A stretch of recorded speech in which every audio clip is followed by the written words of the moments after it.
compatriotes, chers fidèles abonnés de notre émission AK 243, Mbote Nabino, merci encore une fois de nous accueillir chez vous et merci de nous faire confiance dans les informations que nous vous donnons. Alors aujourd'hui, nous avons 5 points que nous allons analyser pour vous. Le premier, c'est les critiques et les attaques du cardinal Ambongo contre le président Félix-Antoine Tshisekedi et contre son gouvernement. Nous tenterons d'analyser et de vous montrer peut-être quelle est l'origine de toutes ces attaques et pourquoi une telle frustration du cardinal Ambongo. En deuxième point, nous verrons pour vous l'affaire Matata Mponyo. Aujourd'hui, vous savez que M. Matata Mponyo a rencontré M. Martin Fayulu. En tout cas, ça sera pour nous l'occasion de voir avec vous les contradictions de M. Martin Fayulu qui tantôt attaque et accuse certains politiciens congolais d'être des corrompus, d'être des vendus et d'être des pilleurs, mais c'est toujours le même Martin Fayulu qui à la fin fait alliance avec ces mêmes corrupteurs, avec ces mêmes vendus et ces mêmes personnes qu'il traitait hier d'être des criminels. Alors ici, Eloko Yotokoloba, c'est que Nakati, il y a alliance au Yotokomi Komona entre M. Martin Fayulu avec ses nouveaux alliés, nous pouvons le dire comme ça, donc la Kabylie.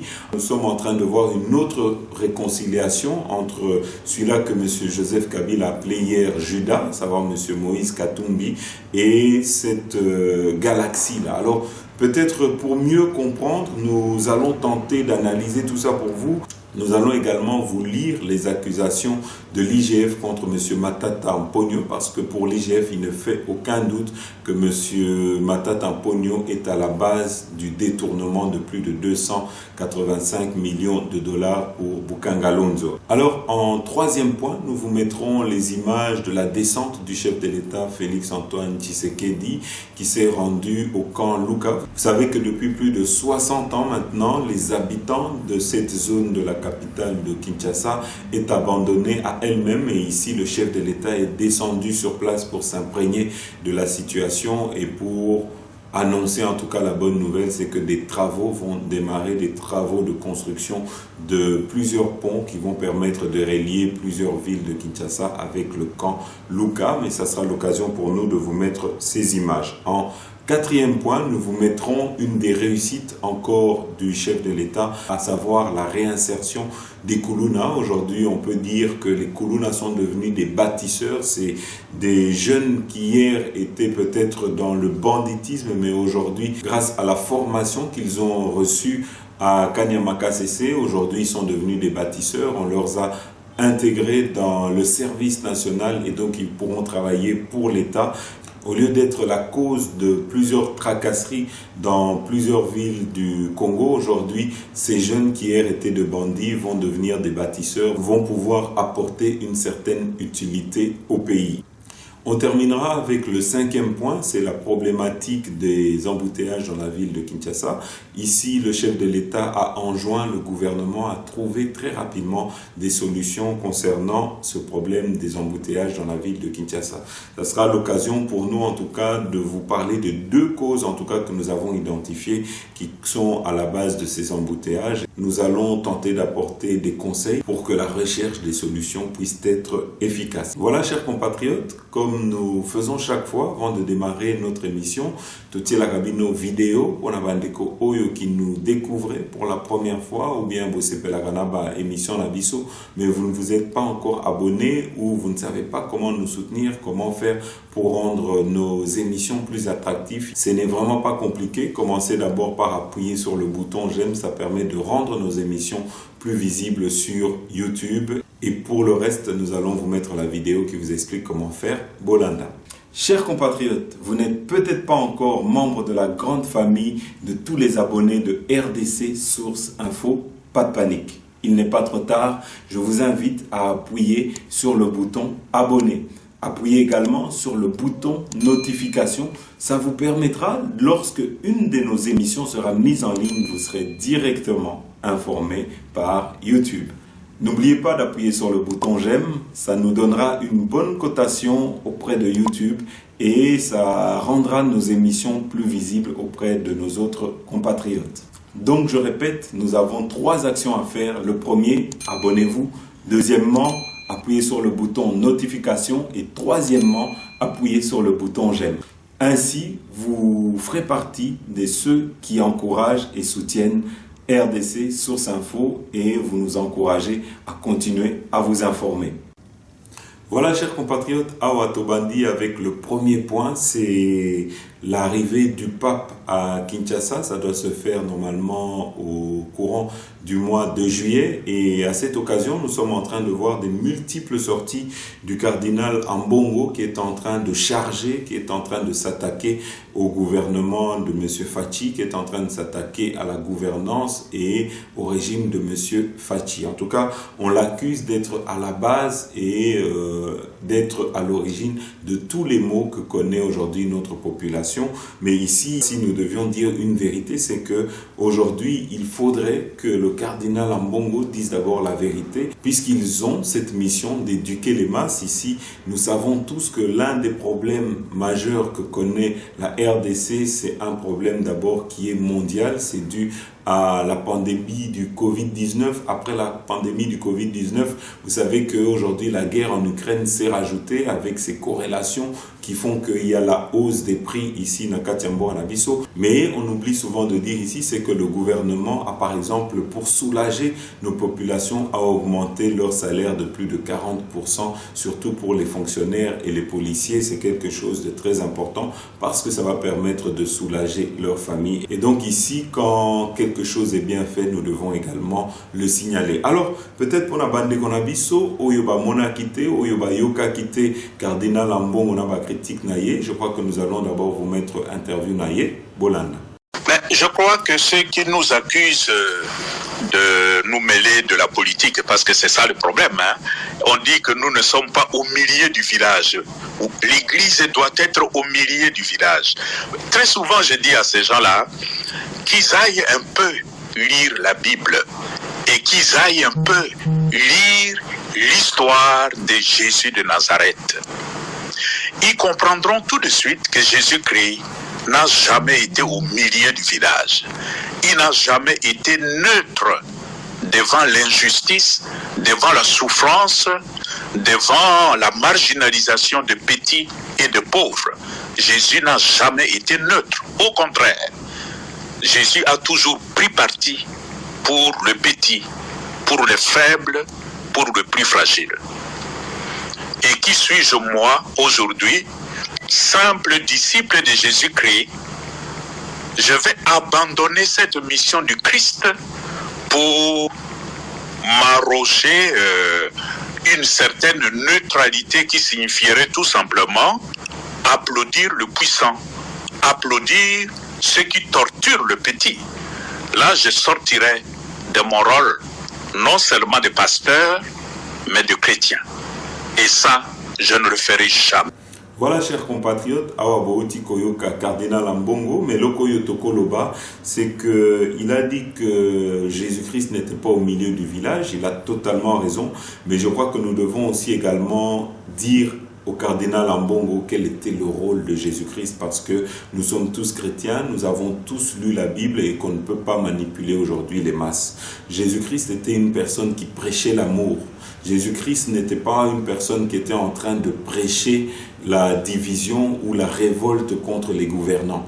Jésus-Christ était plutôt en train de prêcher le royaume des cieux, était en train de se battre pour des âmes, pour que les âmes puissent aller au ciel. Et Jésus-Christ n'était pas venu ici pour se battre pour le bien matériel, comme nous sommes en train de le voir avec l'Église catholique qui, pendant longtemps, était en train d'encourager les populations à aller dans les écoles catholiques parce qu'ils avaient des primes et que les cardinaux étaient en train de gagner sur le dos des pauvres citoyens qui devaient payer le minerval aux églises catholiques. Mais aujourd'hui, avec la gratuité de l'enseignement, vous savez que c'est devenu un problème pour le cardinal Ambongo et c'est pour ça que vous voyez en tout cas cette hostilité envers le régime de Fachi. Vous devez savoir aujourd'hui qu'on leur a enlevé le beefsteak de la bouche. En tout cas, si je devais encore donner un conseil, ça serait de prêcher l'amour et surtout de prêcher l'espoir. l'Église est là pour prêcher l'espoir et non pas pour prêcher le désespoir. C'est bien de voir qu'ils sont là pour dénoncer là où le gouvernement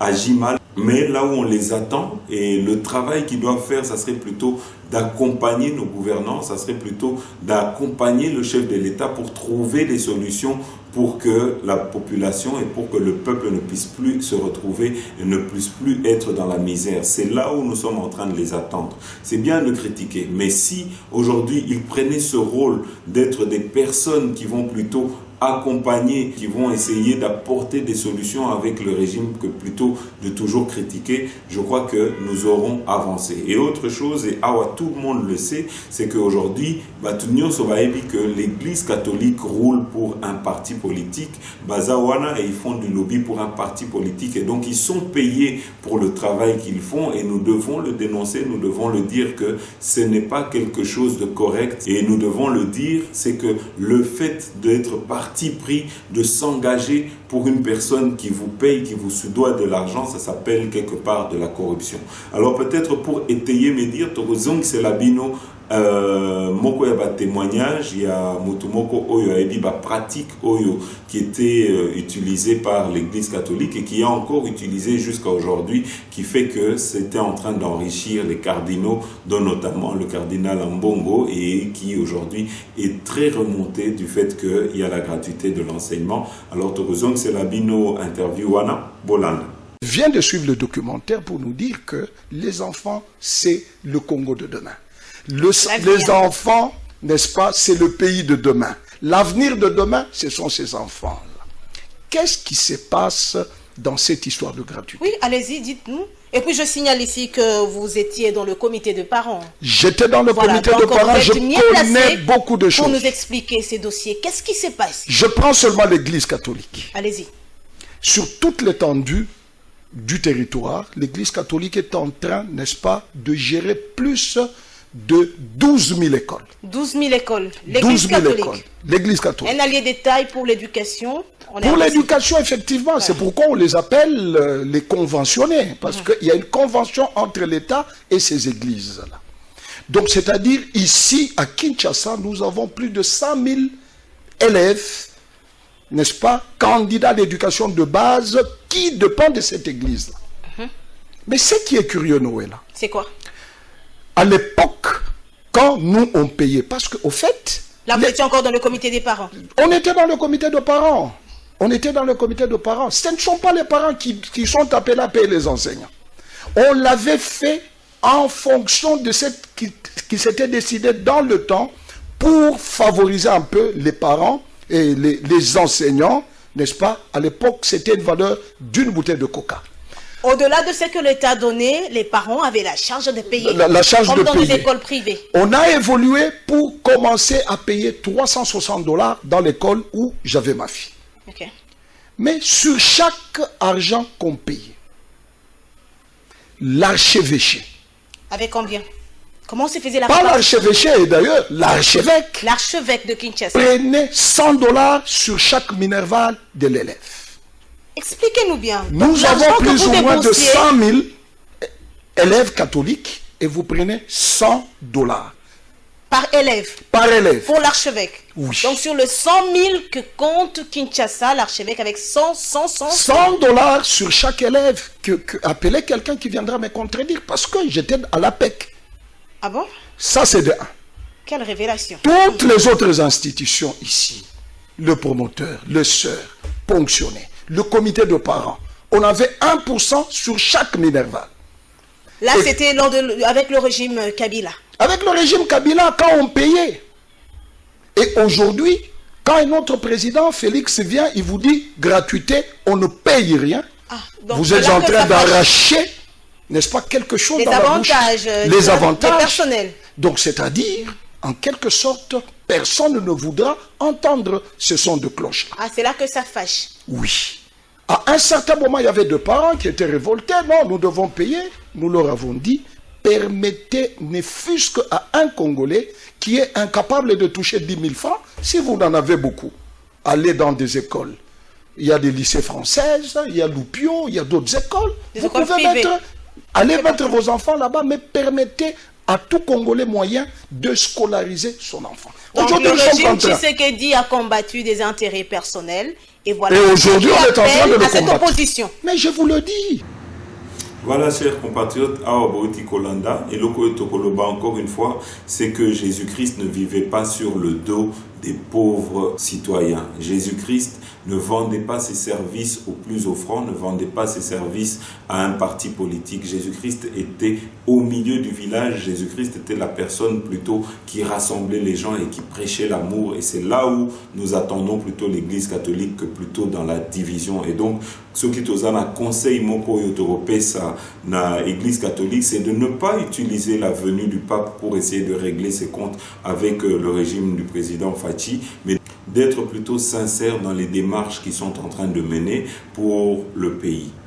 Le fait de voir aujourd'hui l'Église vendre comme une agence ses services à des futurs candidats présidents de la République, en tout cas, ne les honore pas et ça ne les crédibilise pas. En tout cas, aujourd'hui, on peut dire que c'est en train de les décrédibiliser aux yeux des Congolais et aux yeux des autres catholiques qui n'acceptent pas de telles pratiques. Et donc, nous devons faire tout pour chercher à unir les Congolais. Surtout que nous savons que le candidat qui est derrière l'Église catholique, ce candidat est en train de financer le tribalisme, est en train de financer la division entre Congolais et pour qu'il puisse y avoir des séparations plutôt que la cohésion entre nous. Alors, ici, Toleki directement, on a deuxième point d'avis, la rencontre entre M. Martin Fayulu avec M. Matata Mponyo. Vous savez qu'aujourd'hui, M. Matata Mponyo a été accusé par l'IGF d'être à la base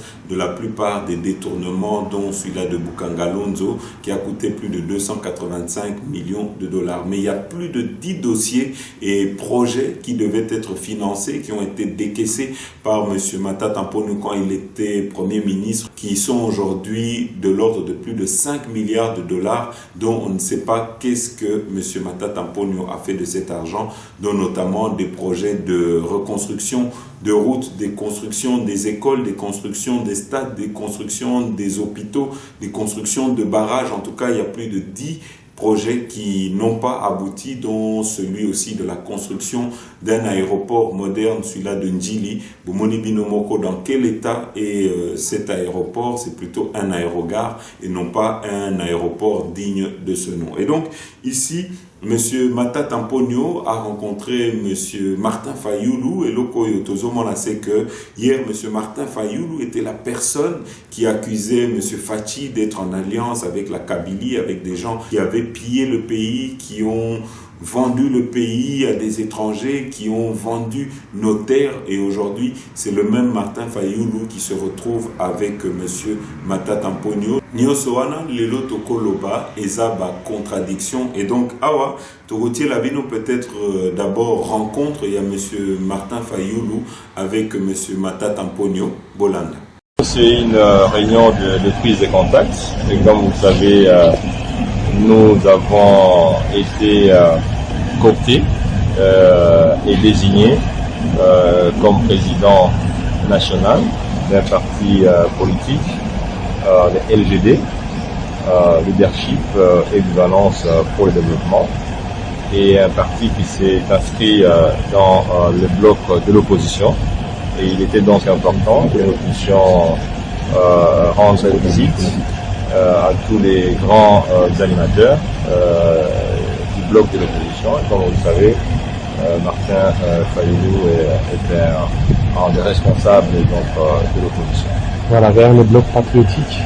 Bon, écoutez, c'est un bloc qui, pour le moment, rassemble, disons, tous les partis de l'opposition, mais aussi des mouvements citoyens et laïcs. Et donc, je crois que nous avons aussi abordé cette question, d'autant plus que nous avons fait le tour d'horizon de toutes les grandes questions qui sont aujourd'hui gérées par l'opposition. Vous avez abordé aussi la question de la candidature unique de l'opposition aux élections 2023. Non, ça, ce sont des questions qui pourront suivre, parce qu'aujourd'hui, c'était une question de faire un tour d'horizon général. Mais je le souligne, Martin, c'est quelqu'un que je connais depuis bien longtemps, on a d'excellents rapports et donc c'est une sorte de retrouvailles.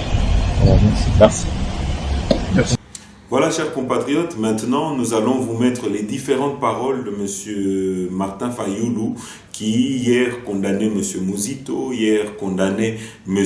Matata Mponyo d'être un pilleur, d'avoir commis l'une des plus grandes escroqueries du siècle ici au Congo. Mais aujourd'hui, Tomoni que Basangani, Tomoni que hier, M. Martin Fayulu se battait contre Joseph Kabila et aujourd'hui il se retrouve en alliance avec M. Joseph Kabila. Alors, Awa, Totie Labino Maloba, il y a M.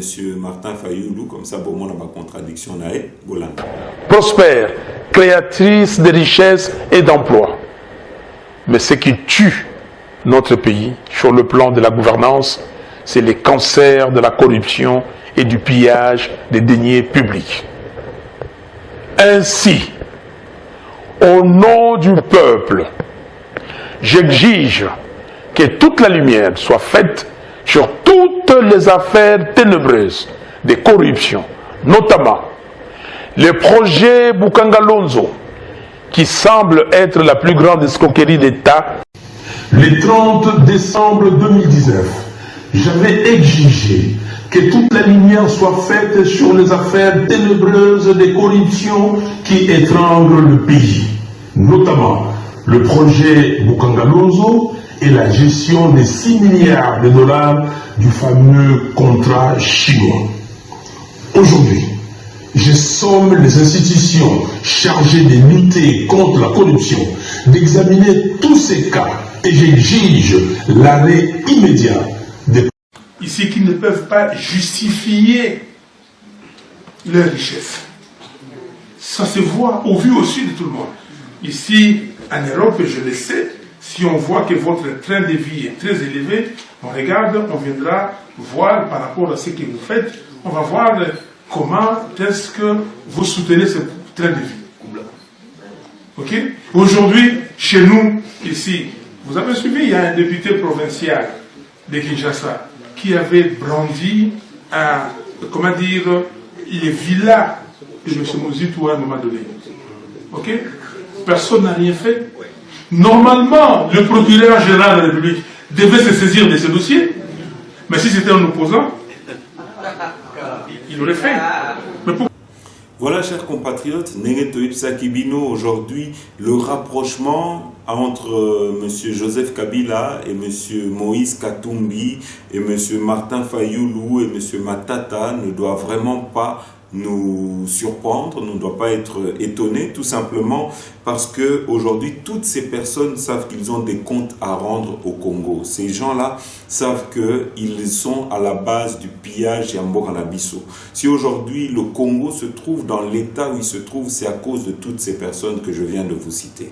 C'est des personnes qui hier ont travailler pour leurs propres intérêts, pour les intérêts de leur famille et non pas pour les intérêts du peuple. Parce que si c'était par exemple pour le peuple, même au Katanga dont on est en train de parler aujourd'hui, il y aurait des millionnaires au Katanga. Or, nous savons que la seule personne qui s'est retrouvée dans sa gouvernance au Katanga, c'est M. Moïse Katumbi. Aujourd'hui, nous savons que c'est la famille de M. Joseph Kabila et M. Joseph Kabila qui se sont retrouvés au Katanga au détriment du peuple katangais. Donc aujourd'hui, quand on utilise ce même peuple pour vanter M. Joseph Kabila, pour vanter M. Moïse Katumbi, c'est vraiment tromper ce peuple-là et c'est tromper vraiment les plus faibles d'esprit parce qu'aujourd'hui, ils doivent savoir qui est à la base de leur malheur. Ce n'est pas M. Félix-Antoine Tshisekedi. Et ici, nous allons peut-être d'abord vous mettre Malobaya Ngoï Mulunda qui lui-même hier était en train d'accuser la gouvernance de M.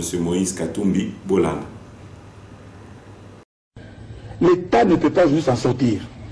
Je donne un exemple clair, parce que moi je pars avec les choses.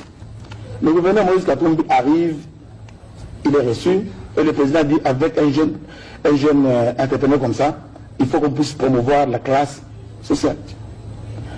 On permet au gouverneur Katumbi d'acheter une mine de la Gécamine. Il l'achète à 6 millions de dollars. 6 millions de dollars. 2 semaines plus tard, la bourse monte, le gouverneur revend la mine à 95 millions de dollars. 95 millions de dollars. Le pays a perdu. Je donne un exemple qui est clair, parce que je ne voudrais pas dire des choses du pasteur Moulinda. Mais ce million de dollars versé dans quel compte? C'est à lui. Parce qu'il a acheté la mine. Il vous donne 6 millions de la honte pour le gouvernement. Tout le monde le savait à l'époque. Mais c'est clair, c'est une histoire qui est connue de Mme ministre de Mine. Il a acheté. On lui a vendu ça à Moïse. Et Moïse est allé vendre, il a eu seulement 5 millions. Je vous donne un autre exemple. Et pourquoi ça n'a pas été condamné à l'époque? Moi, je vous parle maintenant. Vous avez posé une question, laissez-moi répondre. Tengue Fongurume, à 180 collines, pleines de cobaltes et de cuivre. Pendant 7 ans d'opération, 18 collines sont parties. Et quand tous les miniers qui sont là, ils ne payent que la taxe d'exploitation, mais la valeur de nos minerais sur le marché, on vend à combien? Le Congo n'a pas ça. Et je vais encore vous troubler. Il y avait les montagnes. Ceux qui connaissent peuvent prendre le nom. La montagne Katebara, la montagne Sambini, la montagne Goma, la montagne Salade. Ces montagnes-là devaient être exploitées normalement pendant 40 ans. 40 ans. Après 3 ans, ces montagnes-là sont parties. C'est des camions à Kuna Matata de Moïse, Abargani, Mouzoul. Ces montagnes n'existent plus. Il n'y a que des trous. Regardez la condition de vie des gens de Fongourou, eux-mêmes qui sont au retour là-bas. On les met avec un petit dispensaire de la honte, avec une petite école, on met l'argent par. Est-ce qu'on peut nous dire à combien on vend ces minéraux-là? Et il n'y a que le peuple qui peut se prononcer, dire que les minéraux de Congolais, on casse le contrat. Moi, je suis contre la révision des contrats. On est en train de nous voler. Je vais terminer.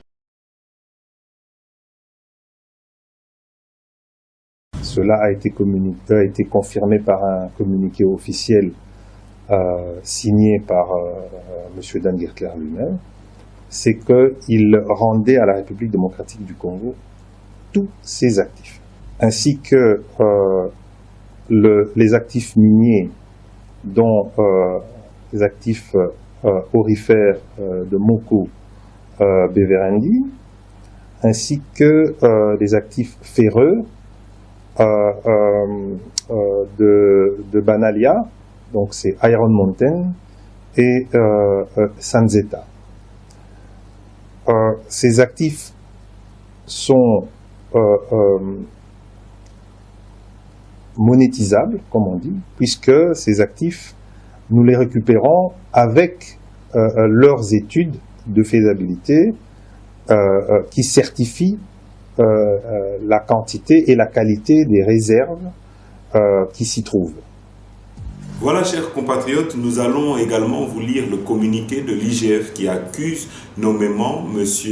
Matata Mponyo d'être à la base de la plupart des détournements dont on l'accuse pour notamment Bukanga Lonzo. Et l'Okoezo Kamisabiso, c'est qu'au lieu d'aller, s'il est si sûr de lui qu'il n'a pas volé cet argent, qu'il n'a pas détourné cet argent, au lieu d'aller se défendre devant la justice, tout le monde dit que M. Matata Mponyo est en train de mettre des mécanismes pour ne pas être poursuivi par la justice, pour se victimiser. Tout le monde dit qu'il s'est empressé d'être candidat pour les élections de 2023 et pour que quand on va l'appeler devant la justice, qu'il puisse crier à l'acharnement. Donc, je n'aille Toyebiango, mais ici, il y a une vérité qui ne trompe personne, c'est que toutes ces personnes qui ont décidé à Kosangana Bango na Bango parce qu'ils savent que quand il y aura un état de droit véritable, quand il y aura des gens qu'on aura mis à la justice qui vont en tout cas être sérieuses et qui vont regarder sérieusement la plupart de ces dossiers de détournement, il y a beaucoup d'entre eux qui auront des soucis à se faire. Alors ici,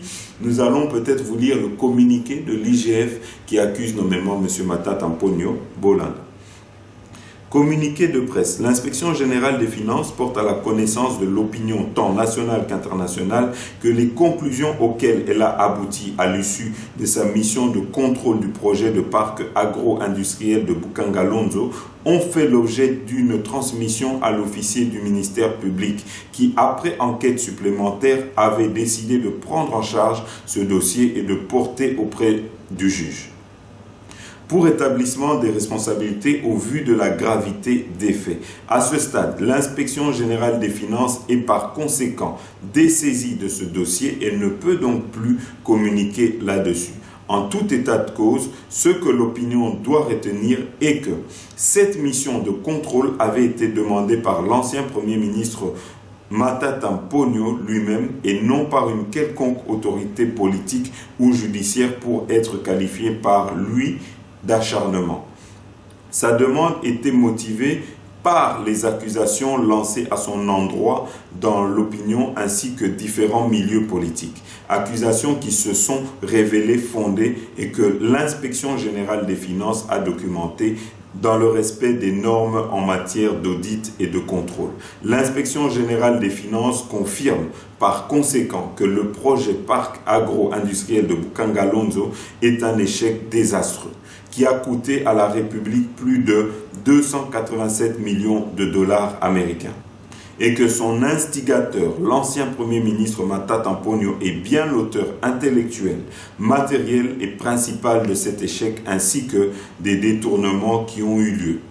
L'Inspection générale des finances n'a par conséquent aucune excuse à présenter et reste convaincue que l'analyse de ce dossier quant au fond ne pourra que confirmer la responsabilité personnelle pleine et entière de M. Matata Ponyo dans cette débâcle.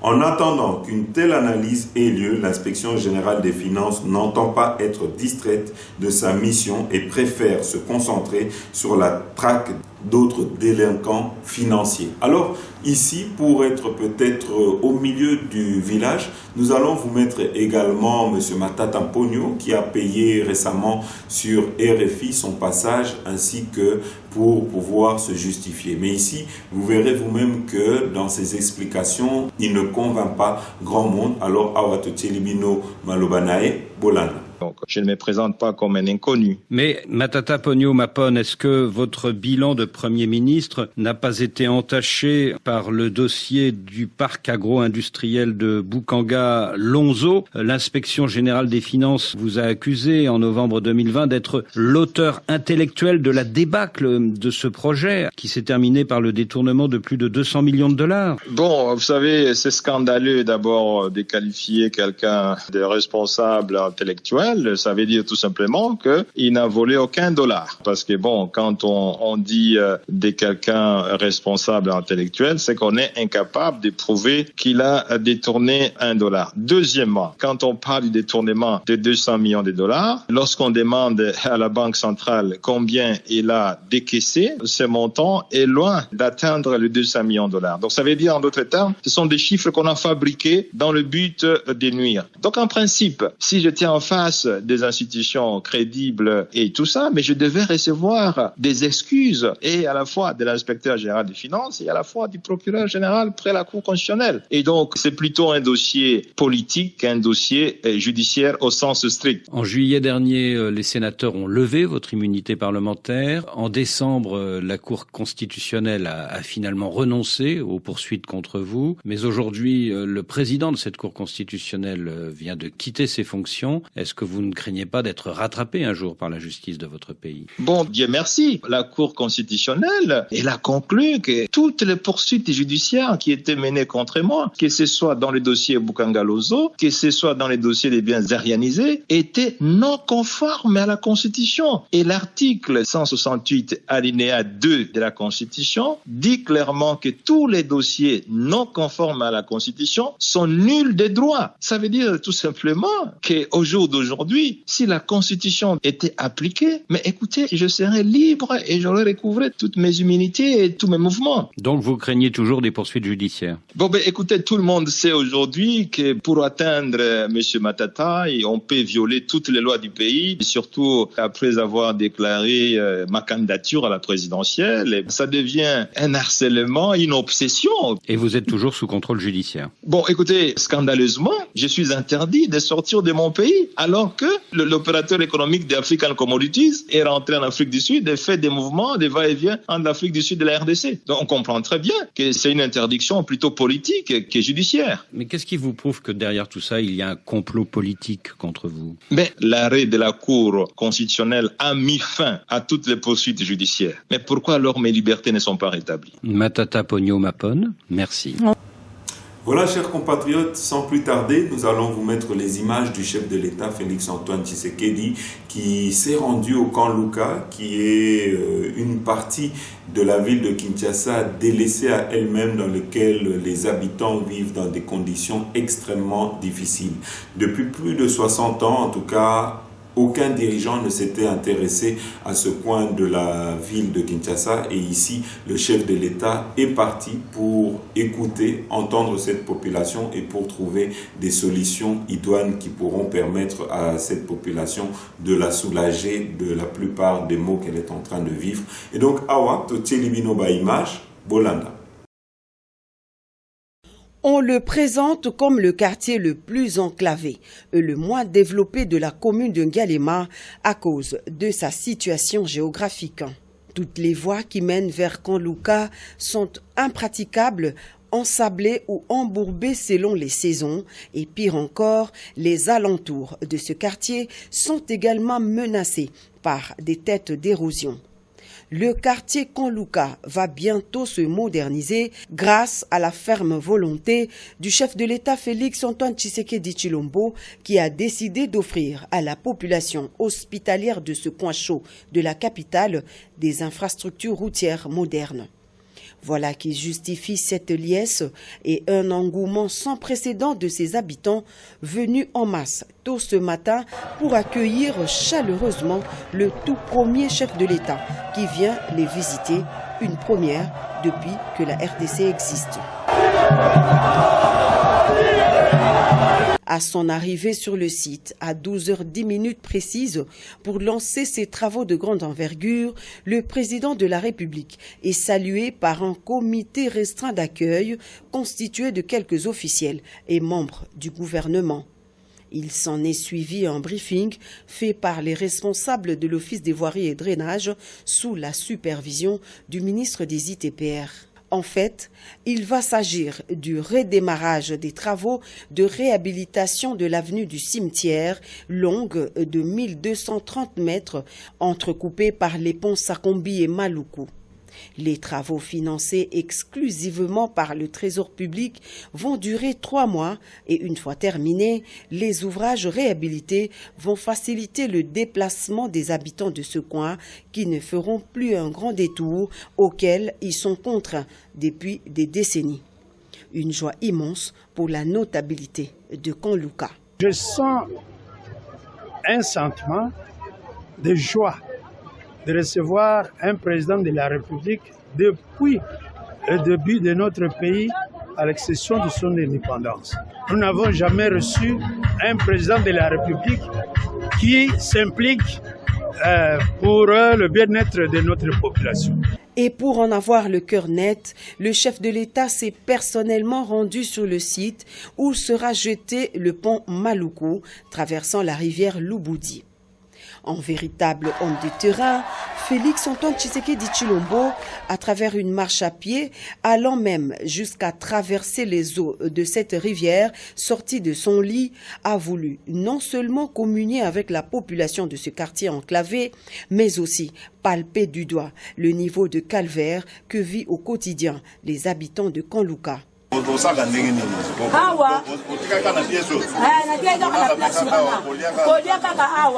Une fois construit, l'ouvrage sera d'une portée sociale significative car il servira de trait d'union entre 3 communes d'une forte densité démographique, à savoir les communes de Selembao, Ngalema et Kintambo. La réhabilitation de ces ouvrages s'inscrit dans le cadre du projet de modernisation et développement des infrastructures routières à travers le pays, un vaste programme initié par le président de la République.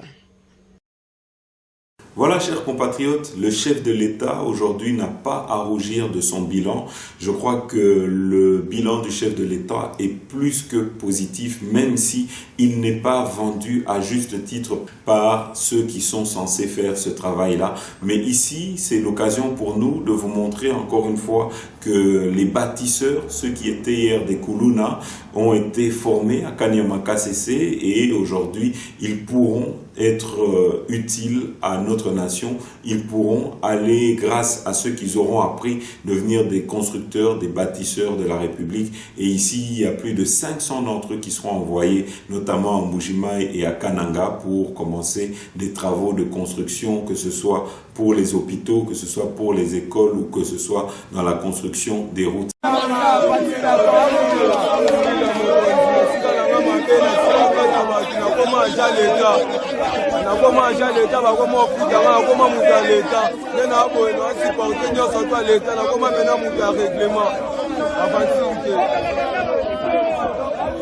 Merci, la CPI Batière, Pamela Yanzam Fernand, chef de promotion pour mes bataillons. Bandé formation bien, peut tout comme non, on bien. Merci à président de la République, à plusieurs affectations. Il se fait Kananga Msibake Mbujimaï. Merci de retour en Mboka. C'est le troisième mandat, le président Fatih, quoi, tu n'as pas Mboka, la misala, bah, bah, repoussuma, peuple, bah, laisse à Mboka. Tout ça, misala, n'y a ce sénat, il me condamne, à Tinda, il soit tout ça, les amis. Donc, il y a ce qu'on a tout ça, la mopéra, les années pour la école. C'est quand il y a mais nous avons soumis le président Fatih, c'est biso na kati ya service national apesi biso mosala abakisela mbote moko na général Jean-Pierre Kasongo Kabongo tika ete nzambe azala na maboko na yakamba biso.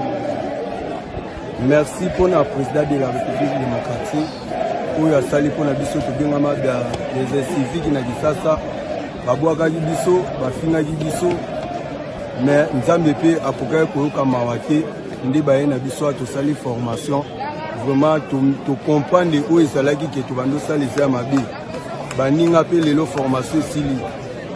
Moi je m'appelle Manzambi Momao Daniel, bâtisseur 4e compagnie chez commandant Lukumbu. Ngai nazali maître menuisier na bimi maître menuisier na atelier awa. Vraiment ngai na lina tika la ponga za stand by baninga pe balimba kile balimba ko sala musala leta ngapende na tika le awa nonso oyo ba maître na biso ba pesi biso ba oba utai kisasa nonso oba pesi biso yango pe na lina pesa na baninga oya biso ba benga maki pe ka ba civique na kisasa yango pe nazo participer na bango na kabula bango de moi partir notion de toujours tunga ka mboka. Merci vraiment pour na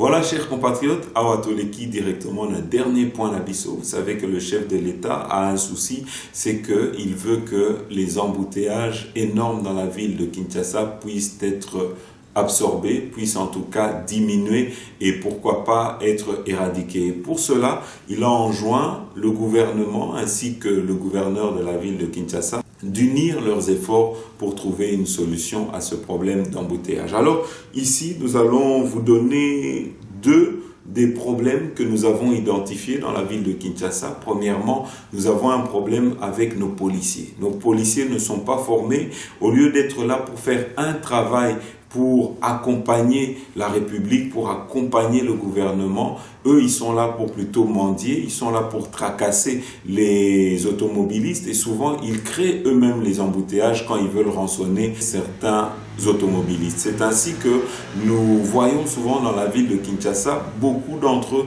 sont à la base de la plupart des tracasseries que nous sommes en train de rencontrer et qui créent des embouteillages. Deuxième chose, c'est que le gouvernement a mis plus de 30 millions de dollars pour qu'on puisse boucher les trous et pour qu'on puisse réparer certaines routes secondaires. Mais malheureusement, Nengetozomona ici, c'est que la plupart de ces routes sont toujours dans l'état dans lequel ils étaient avant le projet Zéro Trou à Kinshasa. Et donc, aujourd'hui, les automobilistes, tous sont obligés d'emprunter les mêmes voies, sont obligés d'emprunter les voies principaux parce que les routes secondaires sont dans des états calamiteux. Et nous vous avions déjà mis ces images dans lesquelles vous avez vu que quand il pleut ici dans la ville de Kinshasa, c'est une catastrophe pour les automobilistes parce qu'ils doivent fuir certaines routes qui sont dans des mauvais états et certains quartiers qui sont en tout cas impraticables. Et donc, je crois que si demain, on se penchait réellement sur ce problème-là, sur ce décalage, si on commençait à se pencher sur les routes secondaires et à les réparer,